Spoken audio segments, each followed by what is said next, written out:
দেশের বিভিন্ন স্থানে সড়ক দুর্ঘটনায় নিহত 12। সড়ক দুর্ঘটনা রোধে কঠোর শাস্তির বিধান রেখে আইন করা হবে বললেন সড়ক পরিবহন ও সেতুমন্ত্রী ওবায়দুল কাদের। খালেদা জিয়াকে সমঝোতার রাজনীতির পথে আসার আহ্বান। সন্ত্রাসীদের মদদ দেওয়ার পাল্টাপাল্টি অভিযোগ ভারত পাকিস্তানের। তেহরানের পরমাণু বোমা বানানোর সব পথ রুদ্ধ হয়ে গেছে বললেন জন কেরি। পাকিস্তানের বিপক্ষে টি-20 দল ঘোষণা শ্রীলঙ্কা। আসসালামু আলাইকুম, শুনছিলেন প্রধান শিরোনাম। মিলেনিয়াম সংবাদে আপনাদের সাথে আছি আমি হাসান রশিদ। এবারে বিস্তারিত। গাজীপুরে কাভার্ড ভ্যান ও লেগুনার সংঘর্ষ এবং মাদারীপুরে বাস ও মাইক্রোবাসের সংঘর্ষে 10 জনের মৃত্যু হয়েছে। দু জায়গায় আহত হয়েছেন অন্তত 12 জন। এছাড়া শেরপুর ও গোপালগঞ্জে আলাদা সড়ক দুর্ঘটনায় নিহত হয়েছেন 2 জন। ঢাকা বরিশাল মহাসড়কের মাদারীপুরের কালকিনির পাথুরিয়াপাড় এলাকায় বরিশালগামী মায়ের দোয়া পরিবহনের সাথে কাউরাকান্দিগামী একটি মাইক্রোবাসের মুখোমুখি সংঘর্ষ হয়। এতে ঘটনাস্থলেই 4 জন নিহত হন। আহত হন আরও 8 জন। সবাইকে উদ্ধার করে শেরেবাংলা মেডিকেল কলেজ হাসপাতালে নেয়ার পথে মারা যান আরও একজন। এদিকে বাকিদের সদর হাসপাতাল ও কালকিনি স্বাস্থ্য কমপ্লেক্সে ভর্তি করা হয়। দুর্ঘটনার কারণে মহাসড়কে প্রায় আধ ঘন্টা যান চলাচল বন্ধ হয়ে যাওয়ায় যানজটের সৃষ্টি হয়। ঢাকা টাঙ্গাইল মহাসড়কের নাওজোরে যাত্রীবাহী লেগুনার সঙ্গে একটি কাভার্ড ভ্যানের মুখোমুখি সংঘর্ষ হয়। এতে ঘটনাস্থলে লেগুনার 3 যাত্রী নিহত হন। এছাড়া আহত 7 জনকে উদ্ধার করে শহীদ তাজউদ্দিন আহমেদ মেডিকেল কলেজ হাসপাতালে নেওয়ার পর সেখানে আরও 2 জন মারা যান। এদিকে আহত অন্যান্যদের মধ্যে 3 জনের অবস্থা আশঙ্কাজনক হওয়ায় তাদের ঢাকা মেডিকেল কলেজ হাসপাতালে নিয়ে আসা। সড়ক দুর্ঘটনা রোধে কঠোর শাস্তির বিধান রেখে আইন প্রণয়ন করা হবে বলে জানিয়েছেন সড়ক পরিবহন ও সেতুমন্ত্রী ওবায়দুল কাদের। 1983 সালের মোটরযান অধ্যাদেশকে পরিবর্তন করে এবছরই আইনে পরিণত করা হবে বলেও জানান মন্ত্রী। শুক্রবার বিকেলে নারায়ণগঞ্জের শিমরাইল মোড়ে ঢাকা চট্টগ্রাম মহাসড়ক পরিদর্শনকালে সাংবাদিকদের তিনি একথা বলেন। বেগম খালেদা জিয়াকে 15ই আগস্ট মিথ্যে জন্মদিন পালন না করে সমঝোতার রাজনীতির পথে আসার আহ্বান জানিয়েছেন আওয়ামী লীগের উপদেষ্টা মণ্ডলীর সদস্য সুরঞ্জিত সেনগুপ্ত। শুক্রবার সকালে রাজধানীর কাকরাইলে ডিপ্লোমা ইঞ্জিনিয়ার্স ইনস্টিটিউশনে এক আলোচনা সভায় এবারের জাতীয় শোক দিবসকে সার্বজনীনভাবে পালনের জন্য সব রাজনৈতিক দলের প্রতি আহ্বান জানান তিনি। সিলেটে শিশু রাজন হত্যাকাণ্ডের পর দায়িত্বে অবহেলার অভিযোগে জালালাবাদ থানার 2 এসআইকে সাময়িক বরখাস্ত ও এর পরিদর্শককে প্রত্যাহার করা হয়েছে। তারা হলেন এসআই আমিনুল ইসলাম ও এসআই জাকির হোসেন এবং পরিদর্শক আলমগীর হোসেন। সিলেটের পুলিশ কমিশনার জানান, তাদের বিরুদ্ধে দায়িত্ব অবহেলার প্রমাণ পাওয়ায় এসআই 2 জনকে সাময়িক বরখাস্ত ও ওসি আলমগীর হোসেনকে প্রত্যাহার করে পুলিশ লাইনে নিয়ে আসা হয়েছে। আলমগীরের বিরুদ্ধে শাস্তিমূলক ব্যবস্থার জন্য পুলিশ হেডকোয়ার্টারে আবেদন করা হয়েছে বলেও জানান এসএমপি কমিশনার কামরুল হাসান। বরাবরের মতো এবারও ঈদ উপলক্ষে নিরাপত্তা জোরদার করার পাশাপাশি নতুন রাইড সংযোজন ও বিভিন্ন অফার দিয়ে বাড়তি প্রস্তুতি ছিল বিনোদন কেন্দ্রগুলোর। তবে ব্যবসায়িক প্রত্যাশা পূরণে কিছুটা দুশ্চিন্তায় ফেলে ঈদের আগে ও পরের টানা বর্ষণ। বৃষ্টিকে উপেক্ষা করে ঈদের সপ্তাহ জুড়ে স্বাভাবিক সময়ের চেয়ে 10 গুণ বেশি দর্শনার্থীর আগমনে সন্তুষ্ট ফ্যান্টাসি কিংডম ও নন্দন পার্ক। যে কোনো উৎসব উপলক্ষ আর বিশেষ দিনক্ষণ উৎসবকে কেন্দ্র করে বিনোদন কেন্দ্রগুলো নিয়ে থাকে বিশেষ প্রস্তুতি। তবে এবার বর্ণিল সময়ে আনন্দ উদযাপনে কিছুটা বাধা হয়ে দাঁড়ায় শ্রাবণের অঝোর বৃষ্টি। বৈরী আবহাওয়া সত্ত্বেও পূরণ হয়েছে ঈদ উপলক্ষে তাদের বাড়তি প্রত্যাশা। ঈদ উপলক্ষে দেয়া বিভিন্ন অফার আর বিনোদনের জন্য মুখিয়ে থাকা দর্শনার্থীদের উৎসাহ সব মিলে এরই মধ্যে প্রত্যাশাকে ছুঁয়ে ফেলেছে প্রাপ্তি। এমনটাই বলছিলেন বিনোদন কেন্দ্রের সাথে জড়িতরা। আনন্দ ভ্রমণে জাফলং বেড়াতে গিয়ে গত এক যুগে লাশ হয়ে ফিরেছেন অর্ধ শতাধিক ভ্রমণকারী, আর গত 2 বছরে মারা গেছেন 7 জন। নদীতে সাঁতার কাটা নিষেধ থাকলেও আইন শৃঙ্খলা বাহিনীর চোখের সামনেই সাঁতার কাটতে নেমে লাশ হচ্ছেন পর্যটকরা। দুর্ঘটনা রোধে প্রশাসনের নেই কোনো উদ্যোগ। ঢাকা থেকে গত বুধবার জাফলং ঘুরতে আসে 6 বন্ধু। নদীতে গোসল করতে নামে তারা, কিন্তু কেউই সাঁতার না জানায় প্রবল স্রোত ভাসিয়ে নিয়ে যায় 4 জনকে। সাথে সাথে 2 জনকে স্থানীয়রা উদ্ধার করলেও অপর 2 জন হারিয়ে যায় নদীগর্ভে। একইভাবে গত বছরের ঈদের ছুটিতে নদীতে নেমে লাশ হয়ে ফেরেন 5 জন পর্যটক। স্থানীয়রা জানান, শুধুমাত্র গত 6 বছরে 30 জনের বেশি পর্যটকের লাশ উদ্ধার করা হয়েছে। প্রতি বছর এখানে দুর্ঘটনা ঘটলেও সতর্কতামূলক কোনো ব্যবস্থা নেই প্রশাসন। কাভার্ড ভ্যানের সঙ্গে লেগুনা বা বাসের সঙ্গে অটোরিকশার সংঘর্ষে প্রাণহানি সম্প্রতি সময় যেন পরিচিত দৃশ্যে পরিণত হয়েছে। বিশেষ করে ঢাকা ময়মনসিংহ মহাসড়ক যেন এক মৃত্যুফাঁদ। এই সড়কেই বৃহস্পতি ও শুক্রবার 2 দিনেই ঝরেছে 13টি প্রাণ। হাইওয়ে পুলিশ বলছে অদক্ষতা আর বেপরোয়া গাড়ি চালানোই দুর্ঘটনার মূল কারণ। আর অনেক অটোরিকশা চালক বা সাধারণ মানুষ জানেন না আইন। একদিকে নারায়ণগঞ্জ, নরসিংদী, সিলেট, চট্টগ্রাম, অন্যদিকে টাঙ্গাইল, একপাশে ময়মনসিংহ আর আরেক পাশে ঢাকা। প্রতিদিন শত শত গাড়ি গাজীপুর বাইপাস মোড়টিকে ব্যবহার করে গন্তব্যে পৌঁছায়। তারপরও এই মহাসড়কটিতে দেদারছে চলছে রিক্সা, অটোরিকশা সহ অননুমোদিত বিভিন্ন যানবাহন। 2 মাস আগেও আসামি বহনকারী লেগুনা দুর্ঘটনায় প্রাণ হারান 7 জন। এছাড়া বৃহস্পতিবার 8 জন এবং শুক্রবার 5 জন। মৃত্যুর মিছিল যেন থামছেই না, আর সারা জীবনের জন্য পঙ্গু হয়েছেন অসংখ্য। অন্যদিকে অদক্ষতা আর বেপরোয়া গাড়ি চালানো দুর্ঘটনার মূল কারণ বলে মনে করেন হাইওয়ে পুলিশ। ঈদে বাড়ি যাওয়া ও ঢাকায় ফেরার পথে যারা দুর্ঘটনায় প্রাণ হারিয়েছেন, কান্নার জলে মুছে গেছে তাদের স্বজনদের আনন্দ। আর তাই সড়কে মৃত্যু শূন্যের কোঠায় নামিয়ে আনতে না পারলে প্রশ্নবিদ্ধ হবে যোগাযোগ ব্যবস্থার উন্নয়ন, এমনটাই মনে করেন সাধারণ মানুষ। দর্শক, সংবাদ পটুয়াখালীতে বিদ্যুৎপৃষ্ট হয়ে মারা গেছেন একই পরিবারের 4 জন। এ ঘটনায় শোকের ছায়া নেমে এসেছে নিহতদের পরিবারে। পুলিশ ও স্বজনরা জানায়, শুক্রবার দুপুর 12টার দিকে বাউফল উপজেলার ধলাপাড়া গ্রামের আব্দুল হাই নিজ পুকুরে মাছ ধরতে নামেন। এ সময় পল্লী বিদ্যুতের 33,000 ভোল্টের তার ছিঁড়ে পানিতে পড়ে। এতে ঘটনাস্থলেই মারা যান তিনি। এ ঘটনায় তাকে উদ্ধার করতে গিয়ে 2 মেয়ে দিনা আক্তার ও মৌ আক্তার এবং ভগ্নিপতি ইব্রাহিম শিকদারও মারা যান। খবর পেয়ে ঘটনাস্থল পরিদর্শন করেছেন অতিরিক্ত পুলিশ সুপার ফয়েজ আহমেদ। উপজেলা প্রশাসনের পক্ষ থেকে তাৎক্ষণিকভাবে নিহতদের পরিবারকে 50,000 টাকা অনুদান দেওয়া হয়েছে। সিলেটে শিশু রাজন হত্যার ঘটনায় পুলিশের গাফিলতি তদন্তে গঠিত কমিটি 400 পৃষ্ঠার প্রতিবেদন জমা দিয়েছে। বৃহস্পতিবার রাতে Sylhet metropolitan police commissioner Kamrul আহসানের কাছে এই প্রতিবেদন জমা দেন অ্যাডিশনাল কমিশনার রকুনউদ্দিন। মহানগর পুলিশের অতিরিক্ত উপকমিশনার রহমতুল্লাহ বৃহস্পতিবার রাতেই এ তথ্য নিশ্চিত করেন। তবে 400 পৃষ্ঠার ওই তদন্ত প্রতিবেদনের বিষয়ে বিস্তারিত কিছু জানা যায়নি। গত 8 জুলাই চুরির অপবাদ দিয়ে মধ্যযুগীয় কায়দায় পিটিয়ে হত্যা করা হয় শিশু রাজনকে। এমনকি পাশবিকভাবে হত্যার ঘটনাটি ভিডিও করে বিভিন্ন যোগাযোগ মাধ্যমে ছড়িয়ে দেওয়া হয়। পরে এ বিষয়ে একটি মামলা করেন তার বাবা। হত্যা মামলায় এ পর্যন্ত 12 জন গ্রেফতার ও 1 জন আটক রয়েছেন। এছাড়া ঘটনায় সম্পৃক্ততার কথা স্বীকার করে আদালতে জবানবন্দি দিয়েছেন 7 জন। এ ঘটনায় পুলিশের কোনো গাফিলতি আছে কিনা তা খতিয়ে দেখতে রকুনউদ্দিনকে প্রধান করে 14 জুলাই 5 সদস্যের তদন্ত কমিটি গঠন করা হয়। গৃহস্থালির কাজের পাশাপাশি গ্রামীণ অর্থনীতিতে কৃষিকাজে নিয়োজিত নারীদের এখনও কৃষক হিসেবে মেলেনি প্রাতিষ্ঠানিক স্বীকৃতি। পুরুষ কৃষকের তুলনায় কখনো কখনো বেশি কাজ করেও মজুরি বৈষম্যের শিকার হচ্ছেন তারা। এজন্য প্রথমে শ্রম জরিপের মাধ্যমে নারী কৃষকের প্রকৃত সংখ্যা নির্ধারণ করা উচিত বলে মনে করেন গবেষকরা। পাবনা, সিরাজগঞ্জ সহ উত্তরবঙ্গের জেলাগুলোতে গ্রামীণ নারীরা প্রত্যক্ষ বা পরোক্ষভাবে জড়িত রয়েছেন কৃষিকাজে।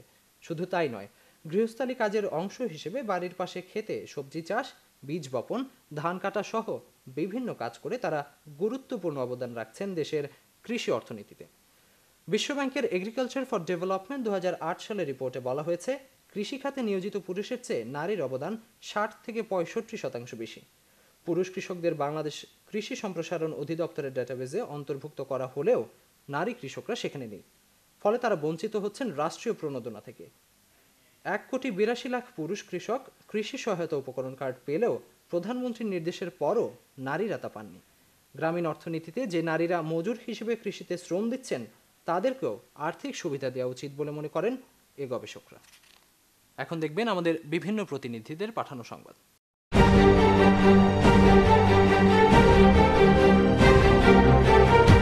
জাফলংয়ে নিখোঁজের 3 দিন পর একাদশ শ্রেণীর ছাত্র আবদুল্লাহ অন্তরের লাশ উদ্ধার হয়েছে। সিলেটের জাফলংয়ের পিয়াইন নদীর 0 পয়েন্টে সাঁতার কাটতে নেমে সলিল সমাধি হয়েছিল কলেজ ছাত্র 2 পর্যটকের। পর্যটন নগরী জাফলংয়ের পিয়াইন নদীর স্বচ্ছ পানিতে গোসল করতে নেমে আর উঠে আসতে পারেননি সোহাগ ঘোষ ও আবদুল্লাহ অন্তর। আমাদের সিলেট প্রতিনিধি আবু তাহের চৌধুরী জানান, উদ্ধার অভিযানের 3 দিন পর নয়াবস্তির এলাকা সংলগ্ন নদীর পাড় থেকে নিহত আবদুল্লাহ অন্তরের লাশ উদ্ধার করা হয়। কিন্তু নিহত সোহাগ ঘোষের লাশ এখন উদ্ধার করা সম্ভব হয়নি। নিহতরা ঢাকার কবি নজরুল কলেজের একাদশ শ্রেণীর ছাত্র ছিলেন। সিলেটে 12 পাউন্ড ওজনের 46 কোটি টাকার কোবরা সাপের বিষ সহ 7 জনকে আটক করেছে র্যাব। শুক্রবার রাত 8টায় র্যাব 9 সদর দফতর সিলেট নগরীর মেজর টিলায় এক ব্রিফিংয়ে জানানো হয়। আমাদের সিলেট প্রতিনিধি আবু তাহের চৌধুরী এবং এস এম রাজু জানান, গোপন সংবাদের ভিত্তিতে দুপুর 11:15 সিলেটের কানাইঘাট উপজেলার রাউত গ্রামে অভিযান চালিয়ে তাদের আটক করা হয়। এ সময় 4 রাউন্ড গুলিসহ পিস্তল ও একটি প্রাইভেট কার জব্দ করা হয়। ধারণা করা হচ্ছে রাজস্ব ফাঁকি দিয়ে ফ্রান্সের তৈরি এই বিষগুলো বাংলাদেশে প্রবেশ করেছে। অসহযোগ আন্দোলন তীব্রতর করা হবে বলে মন্তব্য করেছেন সন্তু লারমা সমর্থিত পার্বত্য চট্টগ্রাম জনসংহতি সমিতির নেতারা। শুক্রবার দুপুরে রাজবাড়ী মাঠে আয়োজিত বান্দরবান জেলার 4র্থতম মহিলা ও প্রথম যুব শাখার সম্মেলনে এসব মন্তব্য করেন বক্তারা। বান্দরবান প্রতিনিধি বিপ্লব চাকমা আমাদের জানান, দেশি ফলের অনেক গুণ, নেইকো জুটি তার, স্বাদে অর্থে তুলনাহীন, পুষ্টি কিংবা আহার। এই স্লোগানকে সামনে রেখে নরসিংদীতে 7 দিনব্যাপী বৃক্ষ মেলার উদ্বোধন করেছেন জেলা প্রশাসক আবু হেনা মোর্শেদ জামান। আমাদের নরসিংদী প্রতিনিধি হৃদয় খান জানিয়েছেন, অনুষ্ঠানে বিশেষ অতিথি হিসেবে উপস্থিত ছিলেন সদর উপজেলা চেয়ারম্যান আলহাজ মঞ্জুর এলাহি, এডিএম রেজাউল করিম, বন বিভাগের কর্মকর্তা সহ গণ্যমান্য ব্যক্তিবর্গ ও সাংবাদিকরা। মেলায় প্রায় 50টি স্টল অংশগ্রহণ করেছে। এবারে মিলেনিয়াম আন্তর্জাতিক প্রসঙ্গ।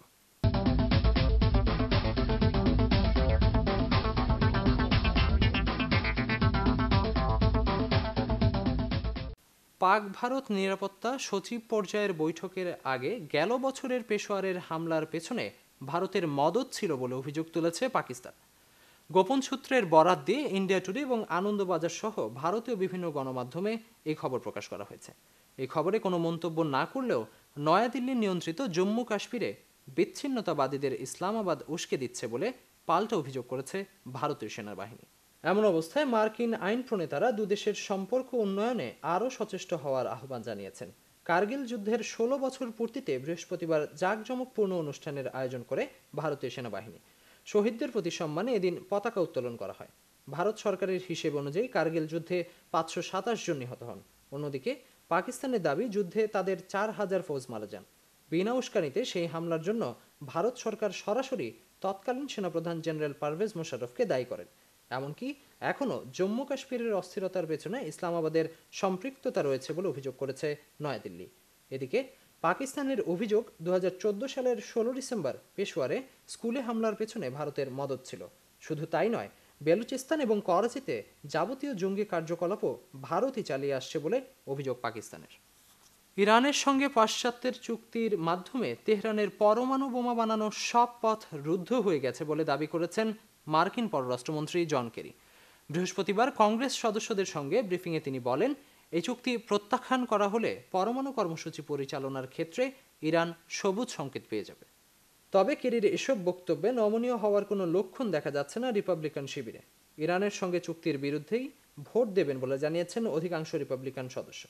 ইরানের পরমাণু চুক্তির গুরুত্ব বোঝাতে বৃহস্পতিবার ক্যাপিটাল হিলে কংগ্রেস সদস্যদের সঙ্গে বৈঠকে বসেন মার্কিন পররাষ্ট্রমন্ত্রী জন কেরি। তার সঙ্গে উপস্থিত ছিলেন অর্থমন্ত্রী জ্যাক লিউ ও জ্বালানি মন্ত্রী আর্নেস্ট মনজিও। স্বাগত বক্তব্যে ভিয়েনা চুক্তির সপক্ষে শক্ত অবস্থান তুলে ধরে কেরি বলেন, এই চুক্তি বাস্তবায়ন হলে ইরানের পরমাণু বোমা বানানোর আর কোনো সুযোগ থাকবে না। আফ্রিকা থেকে অবৈধভাবে ইউরোপ যাওয়ার পথে নৌকা ডুবে ভূমধ্য সাগরের লিবিয়া উপকূলে অন্তত 40 অভিবাসীর মৃত্যু হয়েছে বলে আশঙ্কা করা হচ্ছে। এছাড়াও সাগরে ভাসমান অবস্থায় জীবিত উদ্ধার করা হয়েছে প্রায় 90 জনকে। গত 24 ঘন্টায় প্রায় 2000 অবৈধ অভিবাসীকে সাগর থেকে উদ্ধার করেছে ইতালির কোস্টগার্ড। এদিকে সাগরে মৃতের সংখ্যা প্রতিনিয়ত বাড়তে থাকায় উদ্বেগ প্রকাশ করেছেন ইউরোপীয় ইউনিয়নের নেতারা। বুধবার সকালে আফ্রিকার সেনেগাল, মালি এবং বেনিন থেকে প্রায় 120 জন অভিবাসী নিয়ে লিবিয়ার ত্রিপোলি থেকে ইউরোপের উদ্দেশ্যে যাত্রা করে একটি নৌকা। যাত্রা শুরুর কিছুক্ষণ পরেই নৌকাটি যান্ত্রিক ত্রুটির কারণে আস্তে আস্তে ডুবে যেতে থাকে। এ সময় জার্মান নৌবাহিনীর একটি জাহাজ প্রায় 90 জনকে সাগর থেকে উদ্ধারে সক্ষম হলেও স্রোতে ভেসে যান অন্তত 35 থেকে 40 জন অভিবাসী, যাদের বেশিরভাগেরই মৃত্যু হয়েছে বলে আশঙ্কা করা হচ্ছে। অভিবাসন সমস্যার সমাধানে ইইউভুক্ত দেশগুলোর অংশগ্রহণে একটি সমন্বিত কার্যকর পদক্ষেপ গ্রহণেরও কথা বলেন ইইউ নেতারা। এবারে মিলেনিয়াম খেলা সংবাদ।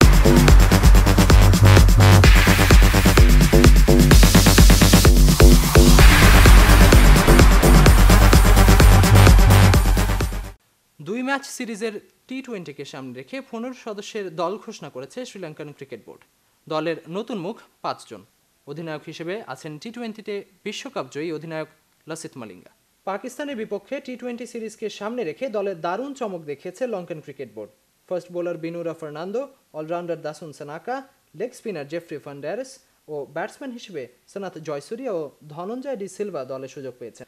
তবে এই ৫ নতুন মুখের ভিড়ে দল থেকে বাদ পড়েছেন দীনেশ চান্ডিমল ও লাহিরু থিরিমান্নের মতো অভিজ্ঞ ক্রিকেটাররা। তবে দলে আছেন পেসার লুয়ান কোলাসেকারা। সেই সাথে ২০১২ সালের জুন মাসে সবশেষ টি-20 ম্যাচ খেলা চামারা কাপুগেদারাও এই দলে সুযোগ পেয়েছেন। আর্সেনালে ২০ বছর ধরে দায়িত্ব পালন করা কোচ আর্সেন ওয়েঙ্গার দাবি করেছেন অবসরের কথা চিন্তা করাটাও তার জন্য বিরক্তিকর। তাই এ বিষয়টি থেকে স্পষ্ট বোঝা যায় যে ৬৫ বছর বয়সী ফ্রেঞ্চম্যানের এখনও অবসরের কোনো পরিকল্পনাই নেই। ওয়েঙ্গারের মতে অবসরের বিষয়টি মাঝে মাঝে চিন্তাতে আসলেও তা ৫ সেকেন্ডের বেশি সময় ধরে চিন্তা করা যায় না। বরং অবসরের কথা মাথায় আসলেও তার জন্য তা অত্যধিক বিরক্তিকর কারণ হয়ে দাঁড়ায় বলেও মনে করেন আর্সেন ওয়েঙ্গার। এছাড়া ম্যানচেস্টার ইউনাইটেডের সাবেক কোচ অ্যালেক্স ফার্গুসনও এখন খেলার বাইরের কেউ নয় বলে মনে করেন ওয়েঙ্গার। যখন ম্যানচেস্টার ইউনাইটেডে ওয়েঙ্গার খেলতেন তখন ফার্গুসনকে তার ক্লাবে আসার আমন্ত্রণ জানালেও তা তিনি প্রত্যাখ্যান করেছিলেন বলেও জানান ওয়েঙ্গার। ২০১৩ সালে ফার্গুসন অবসরে গেলেও এখনও ফুটবলের তালিম দিয়ে যাচ্ছেন ওয়েঙ্গার। ১৯৯৬ সাল থেকে ফুটবলে কোচের দায়িত্ব পালন করে আসছেন আর্সেন ওয়েঙ্গার। আর এ সময় আর্সেনালকে মোট ১৪টি শিরোপা জিতিয়েছেন ওয়েঙ্গার। প্রিয় দর্শক, সংবাদ শেষ করার আগে শিরোনামগুলো আরও একবার। দেশের বিভিন্ন স্থানে সড়ক দুর্ঘটনায় নিহত ১২। সড়ক দুর্ঘটনা রোধে কঠোর শাস্তির বিধান রেখে আইন করা হবে বললেন সড়ক পরিবহন ও সেতুমন্ত্রী ওবায়দুল কাদের। খালেদা জিয়াকে সমঝোতার রাজনীতির পথে আসার আহ্বান। সন্ত্রাসীদের মদদ দেওয়ার পাল্টাপাল্টি অভিযোগ ভারত পাকিস্তানের। তেহরানের পরমাণু বোমা বানানোর সব পথ রুদ্ধ হয়ে গেছে বললেন জন কেরি। পাকিস্তানের বিপক্ষে টি-20 দল ঘোষণা শ্রীলঙ্কা। এই ছিল মিলেনিয়াম সংবাদে। যে কোনো খবর পেতে লগ ইন করুন millenniumtv.net। সঙ্গেই থাকুন মিলেনিয়ামের। আল্লাহ হাফিজ।